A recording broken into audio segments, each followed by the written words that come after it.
nagtutoothbrush siya. Okay, wait natin si daddy.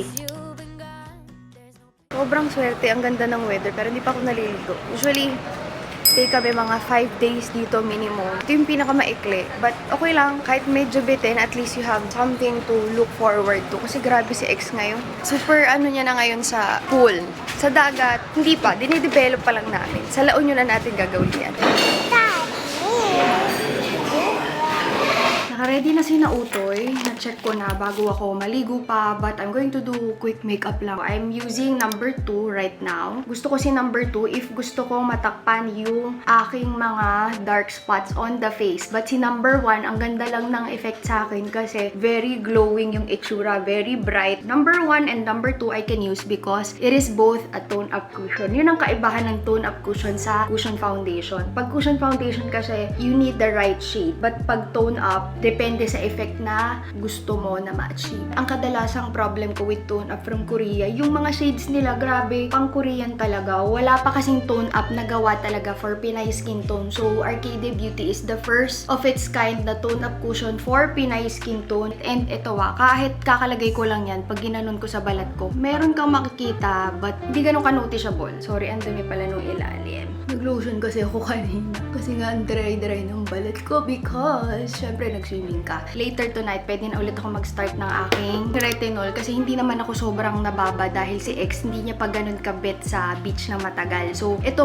if you know that you're going to be exposed sa direct sunlight, personally, kahit 2 nights before, kung mas sensitive yung skin, mas matagal. And then, mamayang gabi, since hindi naman ako sobrang na-expose, pwede na ulit akong maglagay ng ating retinol, mga sis. Bukod doon sa retinol na content niya and the niacinamide, meron pang boosters na nilagay. So, this retinol contains bakuchiol, the plant-based version of retinol, to boost the 0.1% ng retinol. And then, beta-glucan is a synthetic form of hyaluronic acid that performs 20% better than hyaluronic acid. So, if you love hyaluronic acid, better try beta-glucan, which is in here. It's an expensive ingredient. We used it as a booster for the 2% niacinamide. So, yung apat na yon, it takes care of what's going on sa skin. Pero meron kasing tinatawag na environmental stressors, and doon papasok si Edelweiss extract, which is a flower that you can find sa higher altitude. And by evolution, over time, it developed this protection against UV radiation, lahat ng environmental stressors like strong winds and whatnot na nakikita mo sa sobrang tuktok ng bundok, doon pa siya hina-harvest. Yon ang nilagay namin dito para naman hindi lang yung nangyayari sa skin as well as yung nangyayari sa environment ninyo, protected yung inyong skin. Kaya siya tinawag na advanced retinol cream kasi hindi lang siya what's going on your skin. And then ito naman, itong ating cushion foundation na tapos ko nang gamitin, ang bilis, di ba? Kung hindi ako dumadaldal dito, kaya kong gawin ito. Tapos out the door na talaga ako in less than 5 minutes. Kaya gustong-gusto ko siya with this one. This is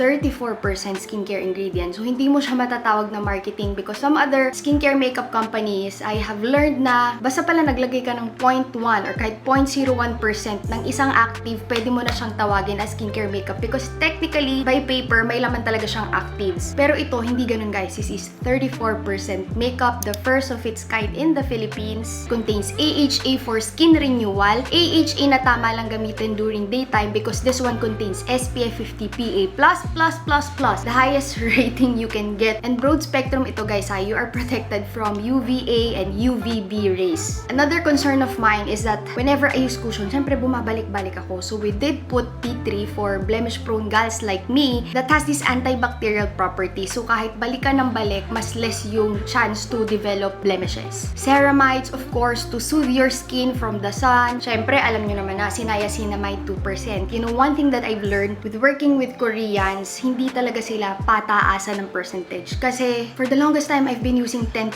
niacinamide and hindi pala pwedeng gamitin si 10% niacinamide for super long periods of time because it can destroy your skin barrier. You can use safely up to 5% nang walang problema. So, to be safe, 2% niacinamide. So, whenever we ask them, pwede bang taasan natin yung niacinamide? Nasashock sila kasi ganun pala yung pwede maging effect niya sa skin. And syempre, kung anong laman nito against environmental stressors, the advanced retinol cream na Edelweiss extract, we've also put that into our cushion. This is a hybrid sunscreen, so this is in between physical and chemical sunscreen, and nakalagay talaga sa likod na paraben-free, fragrance-free, vegan, gluten-free, and cruelty-free. Makeup. Saan niya nilalagay? Like that? Tapusin ko lang guys ito makeup ko and I'll be back. Ready? Naku, batang takot sa init. Ayan na yung maleta. Let's go. Nox na. We still have time. Punta tayo ng beach. Let's see. Taray naman ng mga sisi ko. Last video, last tingin sa dagat. Going home. Pag-uuwi, meron ding transfers. Kasama na siya. Punta lang tayo dito sa may kanto. Nandun yung van. Yung kanto dito sa may Henan. Tawag ni Executive. Ang damo rin mo. Kuya Pas. Kami namin mga nakilala na sa coast na nagtatrabaho na kilala na kami every time. Pupunta kami.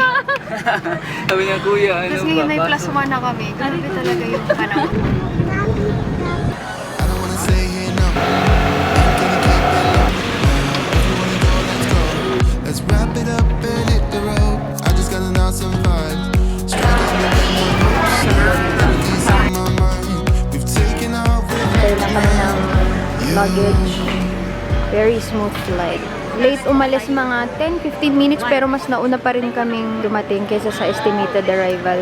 Goods, let's go. Nandito na si Utoy. May mga kasama ako na nakuha ko galing Boracay. Here, grabe ang lakas ng ulan dito. We are now home. Ayan, naririnig nyo nang sumisigaw si Alex. Na-miss niya yung lugar. Pero umorder ako ng mangga. Itong mangga na to, sa Facebook Marketplace lang to. And na-discover ng kapatid ko. Tapos lagi na lang pag may craving kami ng mangga. Yan. Pero hindi ko na ikwento sa inyo na ang huli kong punta ng Boracay ay nung parang medyo feeling ko nababaliw-baliw ako because of postpartum na inaaway ko si Jelly noon. Ang lala talaga. Siguro kasi simula mga anak, I never really had the chance to rest. Ngayon hanggang nanganak ako, nagbablog ako mga sis, diba? And wala naman nagsabi sa akin na magtrabaho ako hanggang mga anak ako. Ginusto ko lang yun. Kasi feeling ko strong ako, pero hindi ko inakala na tatamaan ako ng postpartum. So, mga baby blues na tinatawag. Grabe, ang sarap ining ng mangga. Tingnan mo, sobrang puti. Tanda ko pa noon, pumunta ako ng Boracay. Walang 1 month si ex kasi grabe talaga yung pag-aaway namin ni Jello. Inaaway ko siya, hindi ko maintindihan ko bakit ko siya inaaway. Pero yung mga magulang ko na nagsabi, tsaka kapatid ko, ate, umalis muna kayo ni Jello. Ayusin nyo nga muna yan. Kami muna bahala kay Utoy. And umalis nga kami ni Jello. And pinost ko yun sa social media because I didn't think that the world would be this cruel. And I didn't really care to explain myself. Sa totoo lang, when something is happening at hindi mo maintindihan yun, huwag kang mag-alala kung ginudge ka ng ibang tao. Kasi sobra talagang daming nag-judge sa akin, no? Legit talaga. Parang wala pang isang buwan, iniwan mo na agad yung anak mo without them truly knowing, bakit nga ba siya umalis? Ito yung mangga, but I know we did what is best during that time and we did what we can to save our marriage and Jelly did what he can to save me during those time. Yan, sumisigaw na si ex. Namiss nyo ba to? Pero yun lang sinasabi ko sa inyo, i-judge at i-judge kayo ng mga tao sa kahit na anong ginawa nyo o gagawin ninyo. So, gawin nyo na lang. Basta hatiin nyo wala makit tinatapakan tao. Ako sa amin naman that time, may blessing naman ako ng magulang ko na umalis kami. At saka, alam ko sarili ko tulog nga si ex. Hindi ko basta-basta maiwan kasi nga, kahit hindi na ako yung duty muna mag-alaga, pinagpapahinga nila ako. 2 hours a day lang ang tulog ko kaya ako natapos. Pero I had to remove myself from the situation to see the bigger picture. Nagpahinga lang ako ng 3 araw and grabe talaga yung mga messages. At nakaka-shock pa yung mga messages mismo na yun. Galing sa mga nanay din. Pag tinitingnan yung profile picture nila, mga happy family sila. Ako kasi bira lang mag-post ng family picture namin nila ex. Pero diba, Jello, yung time na yun, pumunta tayo ng Boracay, ngayon ko lang kasi nasabi sa kanila, dito si Jello, dito siya grabe talaga na nabash talaga ako. Tapos, hindi ko na lang pinansin, hindi ko pinatulan kasi sobrang pagod ako na hindi ko na kaya mag-explain pa. Kaya hindi ko ugali na i-explain lagi yung sarili ko. Siguro na-explain ko lang ngayon magdadalawang taon na yung ginawa kong trip na yun. And alam nyo ginawa ko, nasa Boracay pa lang kami. Nag-book na ako ng ticket. Namin ni na ex, ni Ate Ana, kaming dalawa ni Jeloy. A promise I made to myself na magiging okay ako at babalik kami ng Boracay after a few months. So mga April ko binook yung trip namin na yun. Hindi naman namin nasipot kasi nga parang nag-Singapore na lang tayo no? Tapos nirebook ko ng September the year. Nag-Paris naman kami noon. So, okay lang sabi ko kasi mas una pa yung Singapore ni ex kaysa sa Boracay. Hanggat sa hindi na kami ulit nakabook and ngayon lang kami nakabalik. Kaya sobrang memorable sa akin ang trip na to kasi para siyang full circle na akala ko hindi ako makakaalis from that mentally dark place before. Sobrang dark. Never ako naka-experience ng ganun sa buhay ko. Yung anxiety na na-experience ko na daily basis nung talaga ko walang-wala sa postpartum. At hindi po pala masasabi kung sinong tatamaan ng postpartum blues or baby blues, ganyan. Hindi pa naman siya depression kasi depression you should be diagnosed and as well as mas mahabang period of time. So, sobrang saya lang. Sobrang refreshing ng trip na to. Napakasaya ko talaga. This is a gentle reminder to the people out there. Baka yung mga iba nag-message sa akin na mga ganun ay nanonood pa rin sa akin. Hello sa inyo. Okay naman kami and be careful sa mga sinasabi nyo online. You have to know the full story first before judging other people. Always be kind. Di mukhang porke okay yung tao walang pinagdadaanan yan. Ayan. Tsaka, it's already hard enough to be a mom. Wag na nating dagdagan pa, diba? So, share ko lang sa inyo kasi sabi ko, share ko pala yun sa vlog. Kaso, wala na akong panahon. So, sobrang nag-enjoy kami. Hindi ko na lahat na vlog. Basta yung mga kaya ko lang na i-vlog. Grabe yan, di ba? Sobrang puti ng mga mangga. Yun yung malulutong, mga maliliit pa na mangga. Parang ano bang tawag dyan? Kasi yung mga sobrang maliliit pa siya. Super lutong. Alexei, come here. Unbox natin yung mga toys mo. Galing ang ninang niya sa Hong Kong, kaya meron siyang, anong tawag dito? Bangkar, yes. This one is from Ninang. Nabili ni Ninang sa airport. Lego merch because I've been loving my Lego Lego toys lately. And then, we also have Cars na mug na may water sa loob from Ninang too. And lastly, Alexei, look, oh. Pang swimming na Mickey Mouse from Disneyland. And what I wanted to show you guys is ang gulo lang nung box. This is Alexei's tumbler. Oh, hila mo dito. Pull. This one is yours. Wow! Nice one! Pero ayan yan, pina-customize ko. Water jug. Meron din yung mga bag tags na customized. Meron kasing 30 na kids. This for baby, don't touch daw. Wala pa yung mga iba eh. You can do it. Okay, go. Push, push, push, push. See?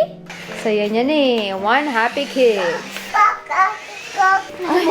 Ay, hindi mo kayang lalabas. Saan ka pupunta, anak? Yung t-shirt niya pala bigay ni Inayan. Patulog na. Nagbigyan manood ng TV kasi nakakain naman na kaligo na. Yan ang rule namin. Hinihintay ko kasi yung order namin kay Fam.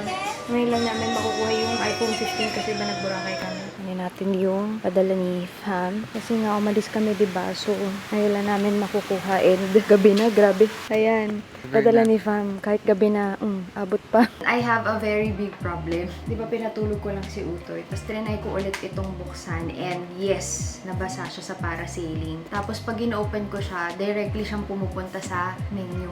Tapos pag ginagamit ko yung mga ibang buttons, ayaw niya lumipat. Daloy, nasira ko nga ata to. But, nakakapag-record and nakakapag-playback ng videos. Hopefully, okay yung aking SD. Tingnan natin, ililipat ko. Alam niyo naman, DFAM lang malakas mga swill. Alam ko talagang natsambahan ko lang talaga si DFAM online. Tapos, 4 years na ba? Wait lang, mag-tiger ba muna tayo?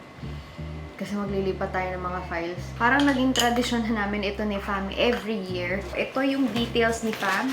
Para hindi natin makalimutan. But sa online ko nakita si Fam and very skeptical ako kasi first time kong bumili sa Green Hills ng brand new na phone nung time na yun. Kasi ang alam ko wala pang nare-release sa Pilipinas. Alam mo yun, sa Power Mac, yung mga bilihan, mga Apple na authorized resellers, wala pa. Pero alam ko may nabibilihan sa Green Hills and mga legit sila. It's just that wala akong kakilala and natatakot akong basta bumili kasi baka ma-scam ako. But binago ni Fam ang tingin ko sa Green Hills because again, I'm just being very, very honest. Siyempre, ang dami kasing nagsasabi na naluloko o napapalitan yung parts ng phone. Of course, when you find a seller, ili-legit check nyo yan. But I'm super duper happy kay Fam. Thank you so much, Fam, din for always giving us, you know, special discount. Yes, but ayan, yes, we buy from Fam ha. Boss G and then this one for me. Thank you, Fam. Kung kailang mag-unbox na tayo, saka ako nawala ng battery dun sa malaking camera. So, please bear with me. Dito tayo sa iPhone 14 for the iPhone 15 unboxing. Si Jelly nagfi-film and kamay ko ito. But sobrang ganda nung natural titanium. Open na natin. Wala pa kami nakahandang casing but ang ganda oh. Wait for the hello sign. Ayun. Thank you so much, fam. I'll be putting yung info ni fam if you are looking for Apple gadgets, Samsung gadgets, or any gadgets. So, it is now 6:50 mga CZ. 10 minutes into our live. Di kita naharas ko doon. Naharas na yung mga kasama ko dito. But bago tayo magsimula ng live, pasensya kasi yung huling vlog, hindi pala ako nakapagbabay. Biglang natapos lang galing kaming Boracay. Pagod na din kasi. But today is the launch of our Arcadia Beauty Tone Up Sun Serum Cushion. Again guys, this is already available. So, yung ating Advanced Retinol Cream and the Tone Up Sun Serum Cushion, I'll be putting the link in the info box below. And today, I'm wearing shade number 2. Sobrang dami lang talagang ilaw ngayon dito, kaya parang maputi yung aking face. But yes, ang dami kong kailangan gawin kasi after nito, mag-ayos pa ako ng loot bag ni Alexei because tomorrow naman ay birthday naman niya. Kailan magsa-start kami, saka nagkaroon ng problema sa camera. 7:20, hindi pa kami naka-live.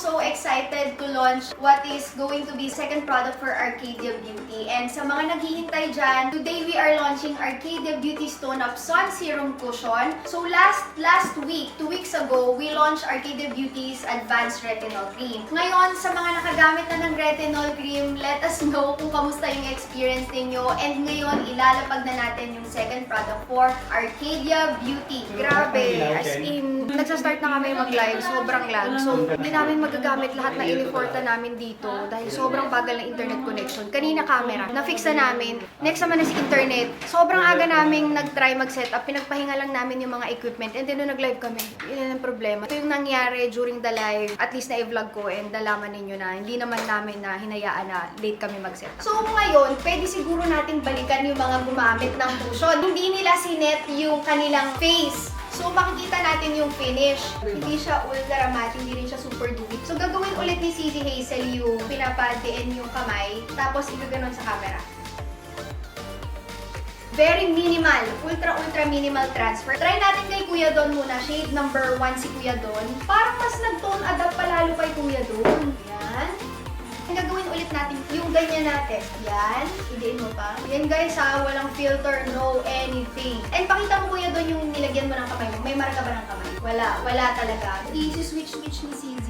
And then sa kabilang side. Tapos, ipakita natin sa camera. Ayun oh, wala oh. Si CZ Chen yung nag-reapply kanina, 2 layer of shade number 2. Very natural. So ngayon, nagbablot na si CZ Chen. CZ baka matanggal na lang. Madiin na yung ginawa ni sis. And alam, wala din. Pero alos konti. Tsaka guys ha, itong klase ng tissue na to, actually ayaw kong pinambablot to eh. Kung anong texture ng tissue na ito, napupunta sa mukha ko. Ayun oh. So that is it guys. Thank you so much mga sis for joining our live. But don't forget to follow us on Facebook, IG, and TikTok. That's ArcadiaBeauty_PH. Should you want to know more details about our Tone Up Sun Serum Cushion, and as well as available na rin ang ating Advanced Retinol Cream. Maraming salamat sa panonood. This has been Ana Villalobos for Arcadia Beauty. Thank you guys. Bye! Grabe! Thank you so much sa mga model. Uy, in fairness kay Kuya doon tsaka kay Miko, akala ko, i-retouch ko yung makeup niya. Show na! Nagulat talaga ako. Ay, taray. Miko, ang ganda! Nakita mo ba sa balat mo? Ang kinis! Tingnan mo sa salamin. Papasok ako ng mga ganito. Done for the live. Kahit sila mga CZ, nagbibilihan na din. Nag-uusap na kung anong mga shades na gagamitin. But ito yung pinaka-backdrop namin pagka nag-live kami. Ito yung table. Super successful lang ating live. And nakita nyo naman, I do not know kung nakakuha sila ng clip na hindi sineset. Tapos 2 test. Isang ginaganyan yung kamay, nakailang balik, hindi bumabakat yung kamay, minimal transfer. And as well as, gumamit kami ng tissue, as in madiin na pagbablot, very minimal din yung transfer. Tapos meron din kaming models na 2 babae, 2 lalaki. For the girls, isang shade 1, shade 2. For the guys, ganun din, isang shade 1, isang shade 2. Para makita nyo talaga ng husto. Super duper thankful. And ang dami kaninang naging problema sa umpisa ng ating live. Muntik na kami sumuko at sabihin bukas na lang sana yung pinaka-live. But buti umakayo yung internet. Thank you so much mga Sisi. And yan daw, tuloy-tuloy pa daw yung bumibili kahit tapos na yung live. So guys again, the link will be in the info box below. Ngayon, time naman para i-check yung mga gamit for Alexei's birthday. Ito naman kami. Hindi ko nga alam kung bakit pinagsabay ko yung birthday party ng anak ko. Tapos yung pagla-live namin na ang dami naming problema na experience. But anyway guys, ayan. Ito yung mga binili namin yesterday na giveaway for, alam niyo yung mga games sa pambata. Ang cute nito from Toys R Us. Loot naman for matatanda. Alam nyo na. Dahil maglalaro sila at magbabantay ng bata, malamang masakit din ang katawan nila after.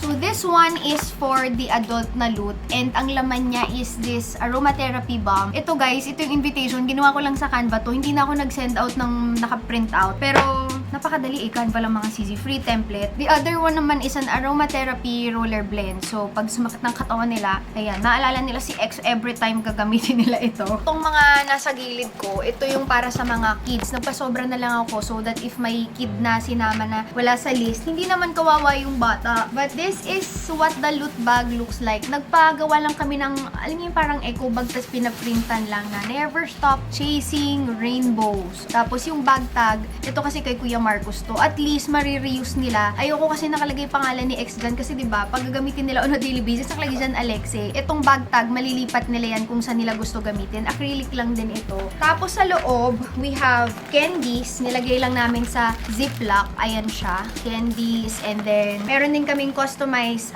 chip bag. Next is this art kit. So, itong art kit na ito, pag inopen nyo yan, ang laman nito, crayons and an activity book. And ito yung instruction ko anong nasa loob. We also have tote bag that they can color. So, iba-iba ito, random design sa tote bag. Meron ding wooden puzzle and as well as small slime. And then, plaster kit with 6 colors na pwede nilang i-paint yung pangalan nila. Tapos may mga iba pang characters or figures na pwede ring i-paint with a paintbrush. Ito, in-order ko na lang to ng buo. Kasi nga, wala na akong time pa para paisa-isahin. Pero alam nyo guys, after kong makita ito, meron pa akong nakitang mas cute. Meron kasing mga, nagtitinda talaga ng mga souvenirs na ganito. Yung pag in-order mo sa kanila, nandito ng lahat. Actually, kahit nga ito mismo, loot na ito, kasi iaabot mo na lang dun sa mga kid. But since, late ko nakita, ang cute-cute talaga felt bag, tapos may mga activity kit din sa loob. Naalala ko bigla sa school, yung mga kaklase ni X, wala pa nga pala akong ibibigay sa kanila. So, nagpagawa din ako ng loot bag. 4 lang naman magkakaklase si X. Doon ko na lang siya ibibigay. Tapos yung mga teachers, pinagawan ko din. Sa next vlog, ipapakita ko sa inyo yun. But excited na ako sa birthday ni X. It will be very, very chill. Ay, wait lang. Meron pa palang isa pa. This one is tumbler ito, guys. Ayan. Tapos, naka-customize din ito sa pangalan ng pagbibigyan na bata. Susunod na lang namin. I'm going to end this vlog, mga sis. Super duper happy because na-enjoy namin yung Boracay after mag-launch ng Retinol. Sobrang ganda ng weather mga sis. I cannot ask for more. Tapos pagbalik namin, nagkaroon man ng glitches. Yun talaga mga sis ang pinagpapasalamat ko. Bumalik yung internet namin, umayos yung camera, and sobrang ganda ng sales for the tune of Sun Serum Cushion. Maraming salamat sa panonood and see you on my next videos. Bye-bye! You came along, couldn't